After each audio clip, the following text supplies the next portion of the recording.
آج میں آپ کو نفس کی طاقت اور نفس کی موٹائی اور لمبائی کو بڑھانے کے لیے ایک ایسا زبردست نسخہ بتا رہا ہوں جس میں سے نہ صرف یہ ویکنس ختم ہوتی ہے بلکہ آپ کی جو مردانہ صلاحیتیں ہیں ان میں بھی اضافہ ہوتا ہے اور ویکنس بھی ختم ہوتی ہے. اور اس کو آپ بنا بھی سکتے ہیں خود گھر میں، کیونکہ اس کے اندر جو اجزاء استعمال ہوتے ہیں وہ بہت ہی آسانی سے میسر ہوتے ہیں اور کامن یوز ہوتے ہیں. اندر جو جوز استعمال ہوتا ہے وہ زیتون کے تیل کا ہوتا ہے، اور زیتون کے تیل کے ساتھ جو دوسرا جوز استعمال کرنا ہوتا ہے آپ نے، جو نفس کو گروتھ کرتا ہے اور نفس کے اندر موٹائی اور لمبائی پیدا کرتا ہے، وہ ہے شیر کی چربی. یہ دونوں آپس میں باہم برابر وزن میں مکس کر لیں. مکس کرنے کے بعد آپ اس کا تلا کریں. تلا کرنے کے بعد آپ کو چاہیے کہ آپ اس کے اوپر کوئی پٹی باندھیں یا پان کا پتا باندھ دیں. اور گرم پٹی باندھنے کا مقصد صرف یہی ہوتا ہے کہ مالش کی وجہ سے تھوڑی سی جو حرارت پیدا ہوئی ہے اس پہ ٹھنڈک کا اثر نہ ہو.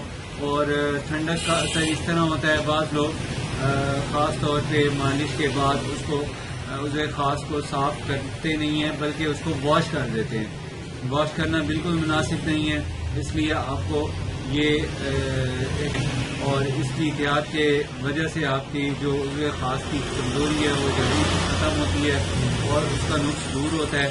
اور آپ کو اس کے ساتھ ساتھ چاہیے کہ آپ ایک ٹکور بنتی ہے، آپ اس کا استعمال بھی کریں. مالش سے پہلے ایک ٹکور استعمال کریں، مطلب ہے کہ مالش کریں. مالش کے بعد آپ کو چاہیے کہ آپ پٹی باندھیں. پٹی باندھ کے 2-3 گھنٹے بعد آپ دھو لیں، واش کر لیں، کوئی مسئلہ نہیں ہے. نیم گرم پانی صابن سے واش کر سکتے ہیں. اور بہت سے ایسے مریض ہوتے ہیں جو اکثر یہی پوچھتے ہیں آسان نسخہ بتائیں کہ جن کو استعمال کرنے سے ہم فائدہ اٹھا سکیں اور عضو خاص میں جو نقص پیدا ہو جاتا ہے یا ٹیڑھا پن پیدا ہو جاتا ہے اس سے کیسے ہم بچ سکتے ہیں. اس کی وجہ یہی ہوتی ہے کہ آپ کو پتہ ہے سرد گرم اس کی بڑی وجہ ہوتی ہے.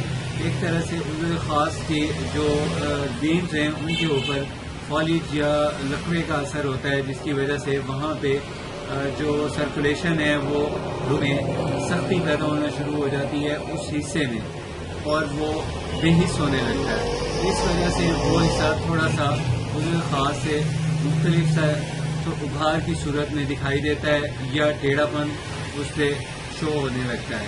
تو اس کو ختم کرنے کے لیے نیم گرم پانی اور نیم گرم تیل ان دونوں کو مکس کر کے تھوڑی سی مالش کر دینے سے اس کے بعد آپ کو بہت فائدہ ہوتا ہے. اس لیے آپ کو چاہیے کہ آپ جو زیتون کا تیل ہے اس کو نیم گرم کر کے اس کی مالش کریں، لیکن اس سے پہلے آپ غسل کریں اور بعد میں مالش کریں. مالش کرنے کے بعد پٹی باندھ لیں. کچھ دیر کے بعد اس کو جب یہ محسوس کریں جذب ہو گیا اور ٹیمپریچر، پھر آپ کو چاہیے کہ آپ نیم گرم پانی سے صابن سے واش کر لیں.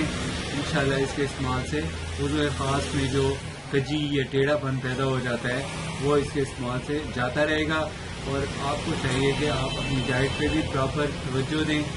ایسی طاقتور ڈائٹ استعمال کریں جس میں پروٹینز ہوں اور اس کے وجہ سے جنسی کمزوری ختم ہو، تاکہ عضو خاص کی جو طاقت ہے بحال ہو سکے.